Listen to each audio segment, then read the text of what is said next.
Left call side வாங்குதே. என்ன ஆச்சு? வண்டு முருகனா இருந்த என்னைய வகத்திலேயே மேய்ச்சி மிச்சு நண்டு முருகன் ஆக்கிட்டாங்கடா. அது சரி, 7 நாள் வச்சு அடிச்சு அனுப்புறதா தானே பேச்சு. 6 நாள்லயே அனுப்பிச்சிட்டாங்க. ஏன் உனக்கு ரொம்ப கவலையா இருக்கா? வேணா கொண்டு போய் விட்டுட்டு அந்த ஒரு நாள் புள்ள பண்ணி கூட்டி வா. போடா போடா பிக்காளி பீத்தப்படா. அன்னைக்கு போட்டு அந்த அடி அடிக்கிறாங்க. அவங்க கையில காலில் வந்து என்னை காப்பாத்துறதை விட்டுவிட்டு தூக்கிட்டு போற வரைக்கும் நின்று வேடிக்கை பாக்குறீங்களா? உருப்படுவீங்களா நீங்களா?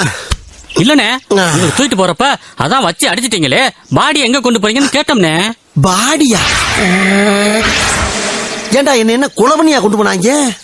அடிச்சுதானடா கொண்டு போனாங்க. அம்புட்ட ஆசை. டேய், வர வர உங்க வேடெல்லாம் ரொம்ப பேடா இருக்குடா. பாவி உள்ள வச்சு ஊமடியா அடிச்சது இல்லாம கெட்ட கெட்ட வார்த்தையில காதெல்லாம் கருகிற மாதிரி திட்டுறாங்கடா. எவ்வளவு டீப்பா போறாங்க. ஐயோ, 7-8 தலைமுறையை தோண்டி எடுத்தாடா கிழிக்கிறது. அட வக்கீலா இருந்தப்பயாவது கேஸ் கோர்ட்டுன்னு கௌரவமா வாழ்ந்துக்கிட்ட எப்படியாடா?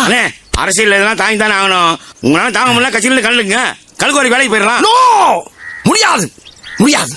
என்ன நடந்தாலும் சரி, இந்த அரசியலோட ஆழத்தை பார்க்காம நான் விட மாட்டேன்டா. நாளைக்கு போறேன் பாடுறா மீட்டிங்கு பாடுறா.